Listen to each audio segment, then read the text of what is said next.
Hi, it's Lerald, and in this video I'm going to tell you what you need to know to get started playing Path of Exile. Before we start, I think it's important to have goals so that you know what you're looking forward to. So what do you actually do in Path of Exile? At its most basic, you complete a 10-act campaign which unlocks the endgame. There are multiple endgame paths, but the main one is maps. It's something everyone does. In maps, you enter a zone full of enemies and a boss, you kill the enemies, you kill the boss, you collect all their loot, you leave, and then you do it all again. It's endlessly repeatable, and you have an incredible degree of control over the content that appears in the maps and which map you want to run, so there's always something new to experiment with. Despite this game's complex reputation, the basic premise is simple. You walk around clicking guys until they die, then you move to the next area and you click those guys until they die, repeat, repeat, repeat. The most important skill in playing this game, the secret weapon, is just to read what things say they do. This game's items and tooltips are often very literal. If a weapon says it adds 6 to 8 fire damage to spells, that's what it does. It won't apply to attacks. The opposite is also true. If you're using a sword and it has weapon damage, but you're casting fireballs, this sword doesn't help. It's a sword, they're fireballs. Maybe try using a wand. So what do you do when you first log in? You make a character naturally, but before you can make a character, you have to select a league.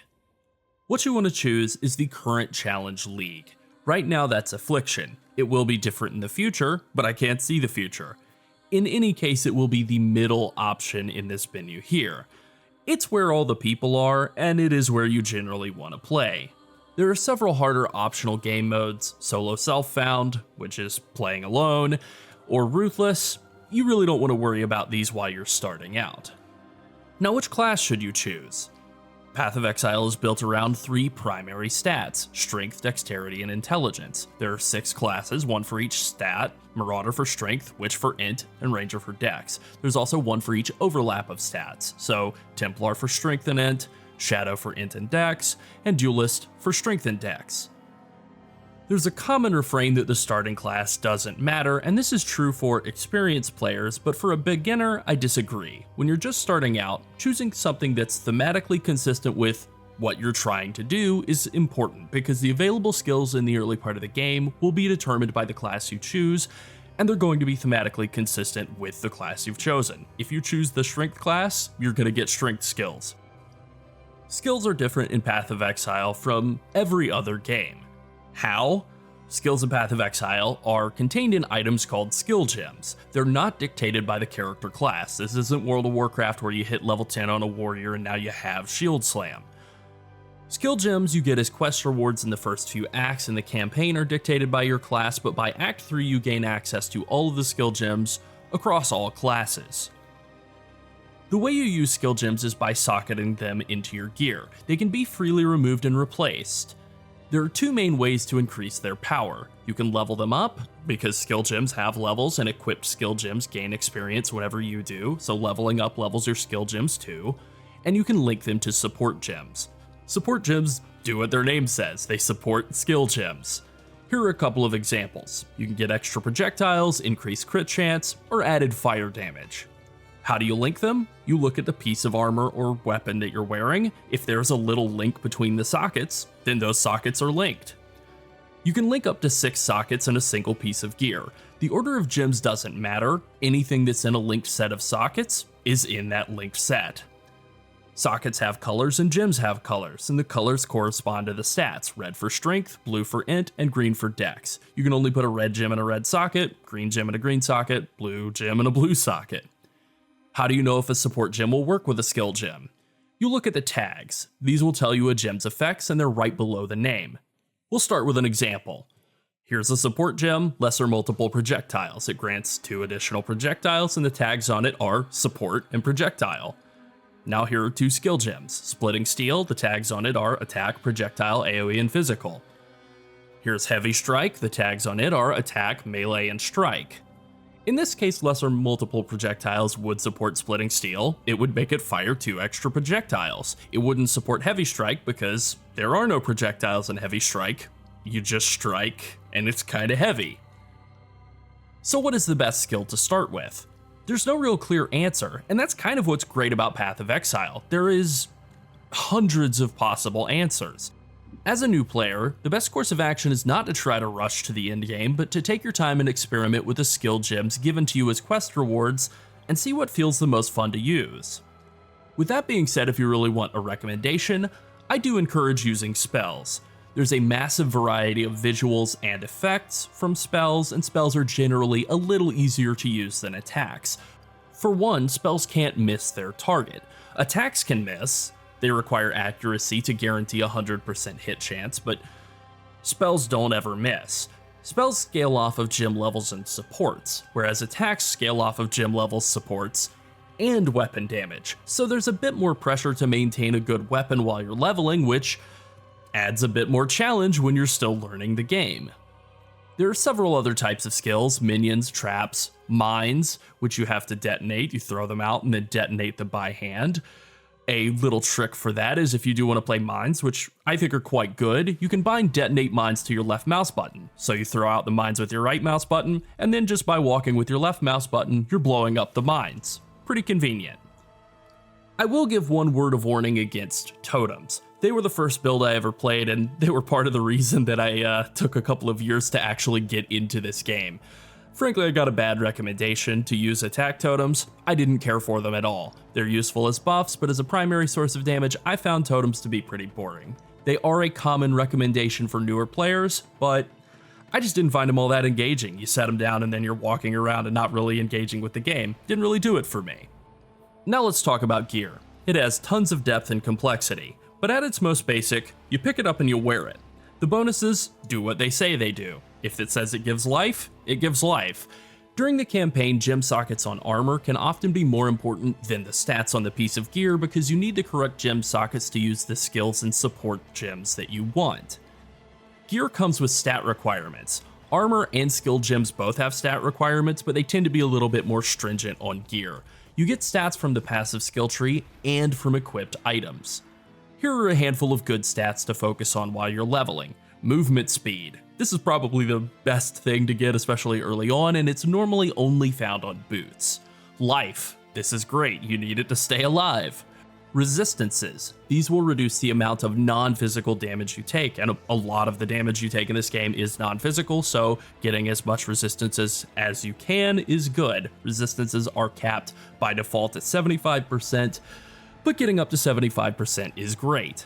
And finally, if you're playing an attack build, a weapon with a lot of damage is really good to have as well. Flasks are also a unique concept in Path of Exile. You can equip up to 5 and consume them for temporary bonuses. They recharge as you kill enemies. They're not consumed, like removed when you use them. It's all quite convenient. And some of the bonuses range from life and mana regen to move speed, armor bonuses, crit chance bonuses, damage bonuses, that sort of thing. You want to make liberal use of flasks while you're playing.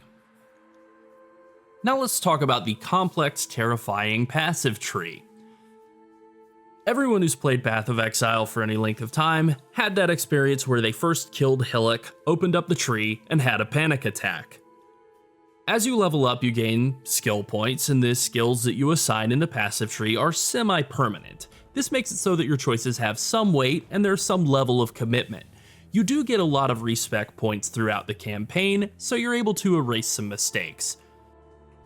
Many of these respec points come from side quests, so for experienced players, you zoom right past them, but for newer players, they're a good bit of encouragement to stop and smell the roses and take a little bit of extra time in getting yourself comfortable and acquainted with the game, and then you get the reward of being able to kind of fix some of the mistakes you might have made in the tree along the way. Here's the basic rule for beginners. Take the tree step by step. The skill tree starts out very generic at the starting point and becomes more specialized as you move away from the starting area.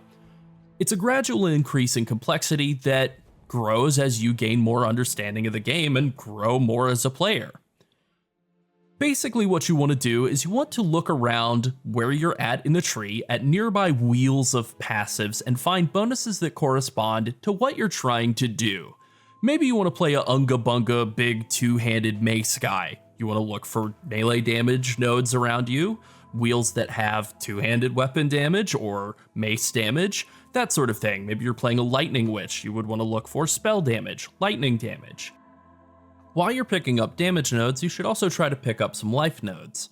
The tree will grant you a lot of primary stats as you're pathing through travel nodes toward the damage and life nodes that you want. Now I want to talk about Trials of Ascendancy. These are scattered throughout the campaign. They're brief little areas filled with traps that you have to navigate through in order to activate the placard at the end and prove that you are ready to ascend. Once you've found all 6 of the trials in the first 3 acts, you're able to enter the labyrinth. It's a combination of traps, like the trials, and combat with a boss fight. You defeat Izaro 3 times throughout the labyrinth and choose your ascendancy and gain 2 points. You'll later be able to do a second labyrinth in Act 7 using the Trials of Ascendancy that you found in Act 6 and 7, and that'll give you another 2 points, and then a third lab in Act 10, another 2 points, and then you will get your 4th and final lab and your final set of 2 points once you've gotten to maps. Ascendancies function like class specializations. They are powerful bonuses, generally passive, and they help differentiate the base classes from one another. They are a huge boost to player power, so once they're available to you, you want to make sure to go do them and secure those points. Path of Building is a very powerful build planning tool. Everyone who plays Path of Exile for any amount of time winds up using it. You can find it at pathofbuilding.community. That's a website. It's a common saying that high-end players spend more time in Path of Building than in the actual game, and there are tons of great build guides on YouTube. All of them will have a Path of Building link, and the way that you want to use that is you will go to the Import tab in Path of Building, copy the Path of Building link from the YouTube guide into the text box, hit import, and there you go. It's very common to keep Path of Building open in a second monitor while you're doing the campaign and kind of use that as a guide of what to do with your character in the game. Path of Exile has a very unusual currency system. First off, there is no gold. Instead, there are a massive number of currencies in this game, and all of them are used in crafting items. The normal currencies that players use for trades, the dollar bill and $100 bill if you will, are Chaos Orbs and Divine Orbs. Selling items to a vendor will return currency based on the item's rarity and the number of mods on the items. Vendoring items isn't typically a useful currency strategy at in-game, but it is extremely useful in the early parts of the campaign to get some Wisdom Scrolls and Alteration Orbs. Now I just want to hit you with some rapid-fire general tips. As soon as you wake up on the beach, you're going to have your left mouse button bound to attack. That's fine for killing the very first zombie, but once you've done that, you want to change that left mouse button attack to move only. Virtually all players who have any level of experience in Path of Exile use their left mouse button purely to move. If you have it set to sort of an attack skill or a primary spell skill, you're going to get stuck standing still and casting when you need to be dodging. You want to be using your right mouse button to use your primary active damage skill and your left mouse button purely to move. This is important. If you click a skill on your action bar, there is a little box that allows you to turn on the setting always attack without moving. You need to do this for every skill, and you want to do this for every single skill. You also want to use at least one movement skill. You'll have to level up a few times and you will eventually get some movement skills from quests. That's great. A lot of your time in Path of Exile will be spent walking, and movement skills make that faster. Don't be afraid to die. It's totally fine to die while leveling in Path of Exile while doing the campaign. There is not really a big penalty unless you're playing on hardcore. There's a general rule of trying to maintain about 200-250 life per act, and I think that's a pretty good rule of thumb. If you find yourself in Act 5 and you have like 600 life, you probably want to try to pick up more life nodes in the passive tree. If you're in Act 5 and you have like 2,000 life, you've probably gone a little too far. The resistance cap is 75%. From Act 6 onward, you want to try to shoot at or at least close to 75% in all 3 elemental resistances. Once you gain access to auras in Act 2, try to use at least one aura at all times, basically as many as you can afford while still having some mana left over to use your skills, and feel kind of comfortable doing that. Picking up reservation efficiency once you get near some nodes in the tree is not a bad idea once you've gotten into Act 3 and you start having a handful of auras to choose from. In Act 2, you'll be given a quest to kill all 3 bandit leaders in the nearby camps. Each of them will offer to betray the others, and you don't want to take them up on this. You just want to kill all 3 of them. The reward for killing all of the bandit leaders is 2 additional passive skill points, and that's better than any of the rewards that they offer. Now, if you change your mind, or maybe you've already done the wrong thing, it's fixable, so there's nothing really to worry about permanently bricking your character, but 99% of character builds will want the 2 passive skill points, so you're better off just going that route. And finally, do not worry about going fast. It's really not important to stress going fast when you're still learning. Racers can finish this game in under 3 hours, that's an absolutely insane amount of time, but you're new. You don't need to compete with them, or anyone. This isn't WoW, there isn't a group of people yelling at you for holding them up. You have all the time in the world, and you should take it. Try stuff, and have fun with it. Alright, that's it. Thanks for watching, and have fun playing Path of Exile. Bye.